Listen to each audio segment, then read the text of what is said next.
పెళ్ళైనా పండగైనా వేడుక ఏదైనా పట్టు చీరల ప్రత్యేక వేదిక వారాహి సిల్క్స్.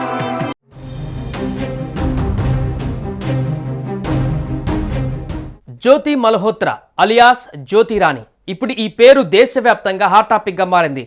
యూట్యూబ్ ఛానల్ నడుపుతున్న ఈమెకు పాకిస్తాన్ వాళ్ళతో ఎలా సంబంధాలు ఏర్పడ్డాయి? ఆపరేషన్ సింధూర్ లాంటి కీలక ఆపరేషన్ భారత్ చేపడుతున్న సమయంలో ఈమె ఇక్కడి రహస్యాలను పాకిస్తాన్కి చేరవేసినట్టుగా ఇప్పుడు బయటికి రావడం సంచలనంగా మారింది. అంతేకాదు తన యూట్యూబ్ ఛానల్లో పెహల్గామ్కు సంబంధించిన వ్లాగ్ కూడా ఒకటి ఉండడం ఇప్పుడు అనేక అనుమానాలకు దారితీస్తుంది. అసలు జ్యోతి మల్హోత్రా పాకిస్తాన్కి ఎందుకు వెళ్ళింది? ఏ ఏ ప్రాంతాలలో తిరిగింది? ఎవరెవరిని కలిసింది? అసలు ఎవరి జ్యోతి మల్హోత్రా?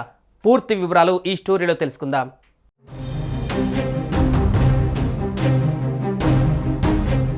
జ్యోతి మల్హోత్రా హర్యానాకు చెందిన ఈమె ఆగస్టు 7, 2019లో ట్రావెల్ విత్ జో అనే యూట్యూబ్ ఛానల్ను స్టార్ట్ చేసింది. ఇప్పటి వరకు ఈ ఛానల్లో 487 వీడియోల వరకు పోస్ట్ చేసింది మల్హోత్రా. అలాగే 3,77,000 కంటే ఎక్కువ మంది సబ్స్క్రైబర్లను కూడా సొంతం చేసుకుంది. అయితే అందులో అన్ని వీడియోస్ కూడా వివిధ ప్రాంతాలలోని టూరిస్ట్ ప్లేసెస్, అక్కడి లైఫ్ స్టైల్ లాంటి విశేషాలను పోస్ట్ చేస్తూ వచ్చింది. ఇక మొదటగా హర్యానా, ఢిల్లీ, పంజాబ్, రాజస్థాన్, ఉత్తరాఖండ్, జమ్మూ కాశ్మీర్, హిమాచల్ ప్రదేశ్, నాగాలాండ్ వివిధ రాష్ట్రాలలో ఉన్నటువంటి అనేక ప్రాంతాలను, దేశంలోని అనేక ప్రాంతాలలోని విశేషాలను వ్లాగ్స్ రూపంలో పోస్ట్ చేస్తూ వచ్చింది. ఆ తర్వాత లోకల్ నుండి గ్లోబల్ టూర్స్ స్టార్ట్ చేసింది. ఈ నేపథ్యంలోనే దుబాయ్, బ్యాంకాక్, బంగ్లాదేశ్, ఇండోనేషియా ఇలా మరికొన్ని పర్యటనలు చేసిన ఆమె ఏడాది క్రితం పాకిస్తాన్ను కూడా విజిట్ చేసింది. అక్కడ అనేక వీడియోలు చేసిన జ్యోతి వరుసగా పోస్టులు చేస్తూ వచ్చింది. సుమారుగా 30 వీడియోస్ వరకు జ్యోతి మల్హోత్రా పాకిస్తాన్కు సంబంధించిన విశేషాలను లాస్ట్ మంత్ వరకు కూడా అప్లోడ్ చేస్తూ వచ్చింది.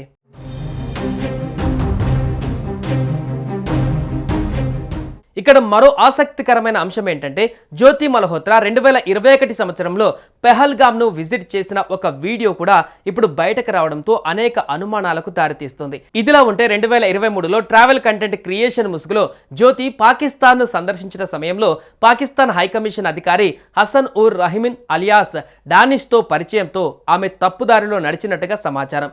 అతనే ఆమెకు ఐఎస్ఐ కార్యకర్తలతో పరిచయం చేసినట్టుగా అధికారులు ఆరోపిస్తున్నారు. డానిష్ను గతంలో భారతదేశం నుండి బహిష్కరించారు.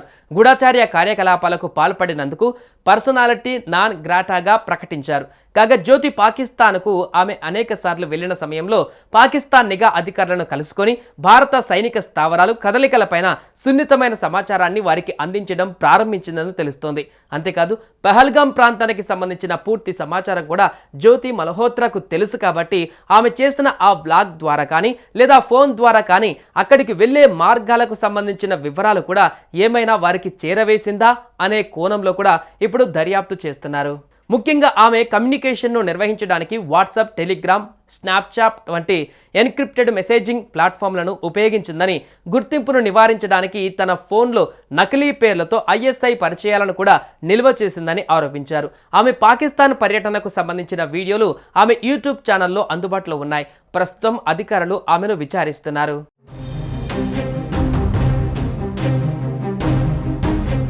ఇక ఒక ప్రధాన భద్రతా ఆపరేషన్లో భాగంగా భారత నిఘా సంస్థలు హర్యానాలో జ్యోతి మల్హోత్రా అనే మహిళా యూట్యూబర్ ఒక కళాశాల విద్యార్థిని అరెస్టు చేసిన విషయం తెలిసిందే.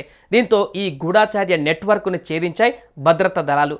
ఇద్దరూ పాకిస్తాన్ ఇంటర్ సర్వీసెస్ ఇంటెలిజెన్స్ ఐఎస్ఐకి రహస్య సైనిక సమాచారాన్ని లీక్ చేసినట్టుగా ఆరోపణలు ఎదుర్కొంటున్నారు. దీంతో దేశవ్యాప్తంగా వీరి గురించే చర్చ నడుస్తుంది. ఇలాంటి ఇంటి దొంగలు ఎంతమంది ఉన్నా వారిని వెంటనే అరెస్టు చేయాలంటూ కామెంట్ చేస్తున్నారు నెటిజన్స్.